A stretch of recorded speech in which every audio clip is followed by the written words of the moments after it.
Day 1 of Bahrain testing has concluded, and to be honest, it was one of the most eventful, smoky and technical first days the paddock has seen in years.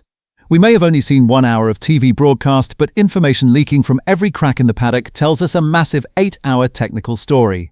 While the 2026 cars look smaller and more agile on paper, they have turned into wild animals on track that are incredibly difficult to control. We are in the middle of a technical chaos where both front and rear tires are constantly locking up, and drivers are acting like computer engineers at the wheel chasing settings.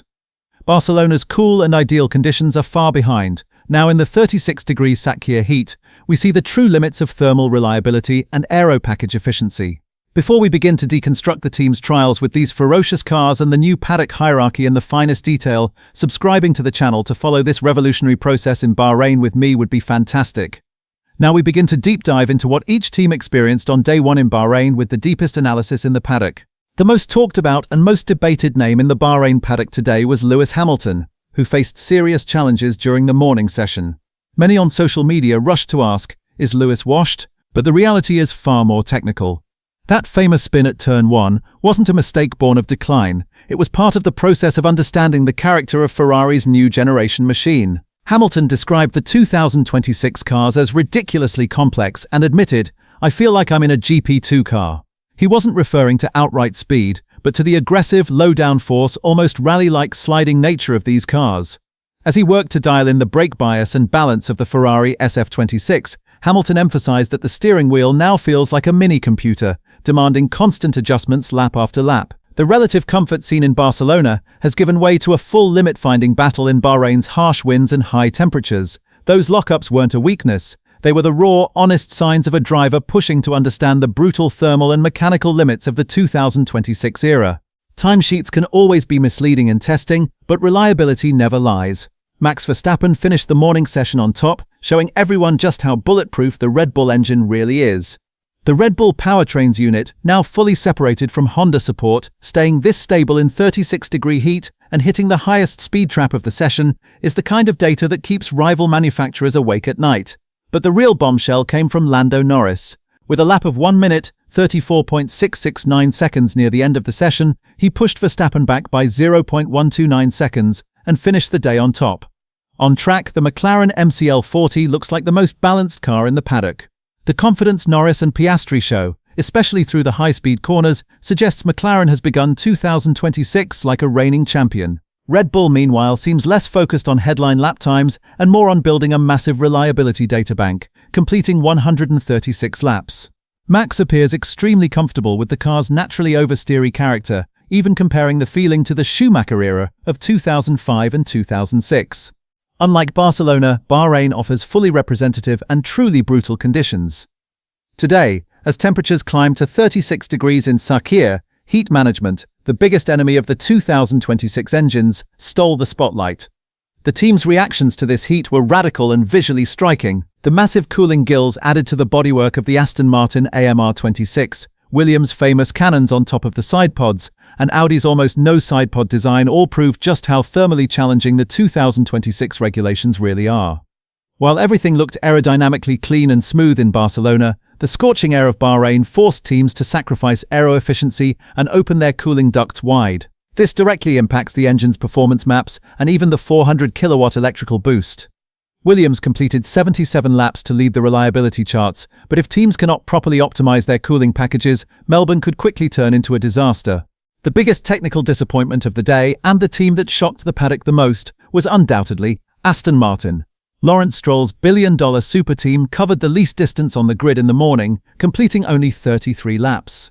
The lowest top speed, the shortest stints, and the slowest lap times, the reality was extremely bitter for Aston Martin after that glittering launch at Silverstone. Information coming from deep within the paddock suggests the issue is linked to the gearbox working in integration with the Honda engine. In addition, radiator and cooling problems forced the car to sit in the garage for hours. This stuttering start to the project, built under the shadow of Newey, has placed enormous pressure on the technical team. The Honda power unit is currently far from the smooth and effortless picture Red Bull displayed. If this gearbox and engine integration problem is not solved before the end of the Bahrain tests, Aston Martin could begin the season in a serious crisis environment, starting far behind its rivals. The staple of Bahrain testing was the political and psychological games of the paddock, and as usual the leading role belonged to Toto Wolff. Wolff stood in front of the cameras and claimed that Mercedes wasn't ready at all, that Red Bull had the most complete engine in the paddock, and that they were a full 1 second faster than them on the straights. This was one of the most classic examples of sandbagging in Formula One history, the art of hiding true performance. After Mercedes' flawless and rapid form in Barcelona, Wolff's pessimistic comments only made the experienced names in the paddock smile. Mercedes spending a long time in the garage during the afternoon for setup adjustments wasn't a weakness, but rather a meticulous attempt to optimize the 2026 engine millimetrically for the extreme heat conditions. With Kimi Antonelli's sharp, eSport-style driving, Mercedes may actually be trying to professionally conceal the fact that they possess one of the most dangerous cars on the grid. Every time Toto says "we are bad," it really sounds like a coded message. We are coming. And right now, the Mercedes power unit appears to have the most refined integration in the entire paddock. At the end of the day, the Bahrain paddock delivered the first victims of the 2026 era's complex energy maps. Franco Colapinto stopping on track with his Alpine and Audi closing the afternoon session early proved just how sensitive these new power units really are. Racing Bulls also remained in the garage during the afternoon with a mechanical issue after a very strong start in the morning. The playful rear-end behavior of these cars actually comes from the dynamic nature of the 400 kilowatt electrical support, the ERS under braking and acceleration. Drivers now have to act more like energy managers than pure racers behind the wheel. The overtake button and the new boost mode are set to completely transform race strategies. For now, McLaren and Red Bull look like the most complete packages. But what Ferrari and Mercedes can unlock through setup adjustments remains the biggest question heading into the coming days. 2026 has officially begun, and this new era will reward not only the fastest teams but the most reliable and the smartest ones on the grid. The first day of Bahrain testing came to an end as the sun fully disappeared over Sakhir, and our first report screams one clear truth: the 2026 generation will be far wilder, far more technical, and far more exciting than we ever expected. Even in these early runs, the cars already look nervous on the limit, demanding absolute precision from the drivers lap after lap. Red Bull's reliability show of strength, Aston Martin's gearbox nightmare, and Lewis Hamilton's painful, tyre smoke-filled introduction to his new Ferrari, these cars are now smaller, faster, and just as ready to punish their drivers at any moment. One small lockup, one aggressive throttle input, and the rear steps out without mercy. The margin for error feels thinner than ever. Teams that open their cooling ducts wide in the 36-degree heat must solve this thermal chaos before Melbourne.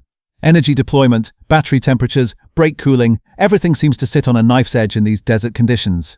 So, do you think Red Bull is really 1 full second ahead, as Toto Wolff claims? Or are we witnessing the greatest sandbagging act in Formula One history, with fuel loads and engine modes hiding the true picture? Could these first cracks between Aston Martin and Honda bring an early end to Fernando Alonso's championship dream, or is it simply day one turbulence in a long season? Let's break down our Bahrain day one analysis in the comments. I'll continue analyzing every piece of leaked data with you, sector by sector. Don't forget to subscribe to catch the freshest paddock news and Bahrain leaks, and as always, I wish you safe, stable and fastest exits from the pit at all times.